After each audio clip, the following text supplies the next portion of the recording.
बंधुओं, आप सभी के भीतर में विराजमान आपकी पवित्र आत्मा को प्रणाम करती हूँ। कभी कभी हमारे संबंधों में अगर दरार आ जाती है तो उस वक्त हमें क्या करना चाहिए, एक प्रश्न है। अक्सर नासमझ लोग क्या करते हैं पता है? जब हमारे संबंधों में दरारें आ जाती हैं और कुछ लोग उन्हें तोड़ देने ही श्रेयस्कर समझते हैं। वो सोचते हैं कि टूट जाए, दूर हो जाए, खत्म हो जाए, हर रोज की टेंशन से, परेशानियों से हम बच जाएंगे, ऐसा ही सोचते हैं। लेकिन वो बड़े नादान लोग होते हैं, बड़े नासमझ लोग होते हैं जो ऐसी सोच रखते हैं। आप सोचना मेरे बंधुओं, विचार करना कि रिश्ते अपने होते हैं, है ना? जिस तरह से ये शरीर अपना है, इसी तरह से रिश्ते भी अपने होते हैं। अगर आपके हाथ में चोट लग जाए, आपके पाँव में चोट लग जाए, आपके हाथ और पाँव जख्मी हो जाए, अगर उसमें पस पड़ जाए, अगर वो दुर्गंध मारने लगे, अगर वो बिल्कुल खराब हो जाए, तो भी क्या आप उसे काट देते हो या औषधि लगा करके उसे ठीक करने का प्रयास करते हो? क्या करते हो? जब आपका शरीर आहत होता है, उस वक्त आप उसे औषधि लगाते हो, उसे संवारने की कोशिश करते हो, उसे बचाने की कोशिश करते हो ना? जल्दबाजी तो नहीं करते कि अरे यार काट दो हाथ, अरे यार काट दो पाँव। नहीं, आपको पता है कि एक बार हाथ कटा तो दोबारा ये हाथ मिलने वाला नहीं है, एक बार पाँव कटा तो दोबारा ये पाँव मिलने वाला नहीं है। परमात्मा प्रभु श्री राम कहते हैं कि जिंदगी में जब भी ऐसे पल आए, उन पलों में थोड़ा रुक जाना, थोड़ा धैर्य रखना, क्योंकि वो कहते हैं कि मेरी जिंदगी में भी ऐसा पल आया था। माँ कैकेयी को लेकर के सारे दिलों में नफरत का संचार हो गया था, लेकिन मेरे दिल में माँ कैकेयी के प्रति कभी दुर्भाव नहीं जागा। क्यों? क्योंकि जब श्री राम आए, 14 वर्ष का वनवास काट करके श्री राम आए और आकर के सबसे पहले माँ कैकेयी को प्रणाम करते हैं। लोग हैरान हो जाते हैं, लोगों का मुंह खुला का खुला रह जाता है, आंखें फटी की फटी रह जाती है। क्या? हमें तो लगा था कि श्री राम कैकेयी को देखेंगे भी नहीं, लेकिन कमाल की बात है, श्री राम ने कैकेयी को सबसे पहले प्रणाम किया। कैकेयी की नजरें झुकी हुई थी। श्री राम ने कहा, माँ धन्यवाद है तेरा, तेरी बदौलत माँ मुझे पता चला सीता की पवित्रता, तेरी बदौलत माँ मुझे पता चला मेरे भाई भरत का प्रेम। माँ तुझे मैं कैसे तेरे उपकार को मानूं, तेरी बदौलत मुझे पता चला कि राम लक्ष्मण जैसा भाई मेरे पास है, तेरी बदौलत मुझे पता चला माँ कि मेरी जिंदगी में ऐसा दिव्य महान पुरुष है, ऐसा भक्त है, ऐसी भक्ति की शक्ति मुझे पता चली।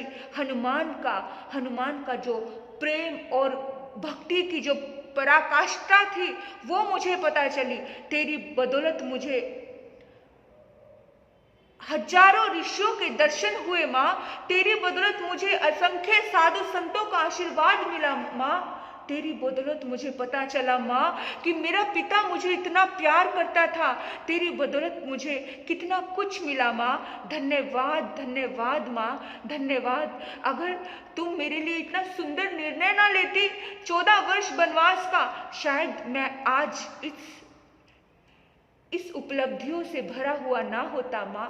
मेरे बंधुओं, ये होता है रिश्ते को सकारात्मक रूप से देखने का नजरिया, और ये कोई भी देख सकता है, कोई भी।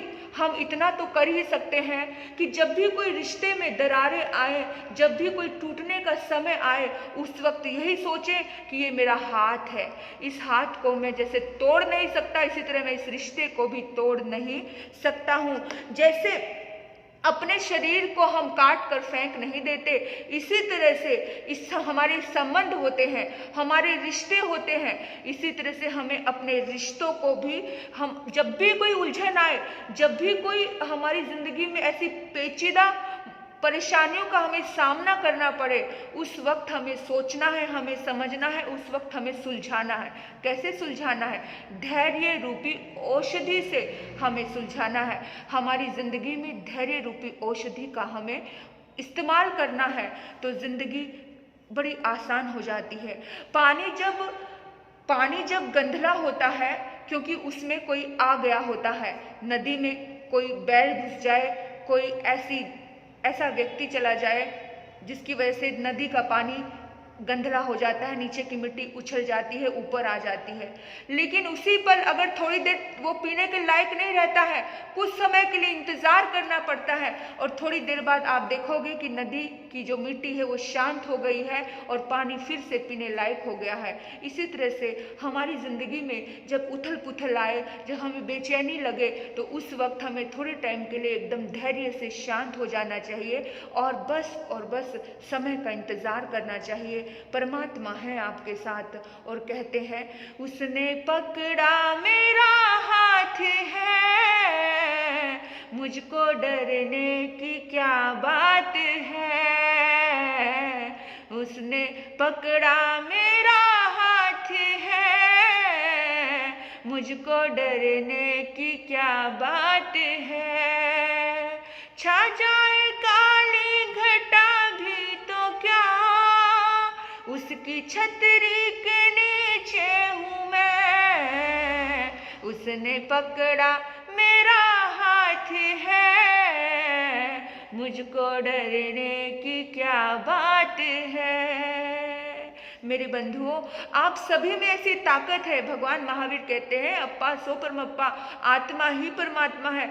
आत्मा में इतनी शक्ति है, बस यही भाव रखो कि उस परमात्मा का आशीर्वाद, उसकी कृपा मुझ पर सदैव बरसती है। जैसी शक्ति उस प्रभु में है, वही शक्ति मेरे भीतर भी प्रकट हो सकती है। तो आप में सिर्फ धैर्य चाहिए, धैर्य से आप सारे कार्य आसान कर सकते हो। आपने मुझे सुना, आपके भीतर बैठे प्रभु परमात्मा को प्रणाम करती हूँ। ओम शांति।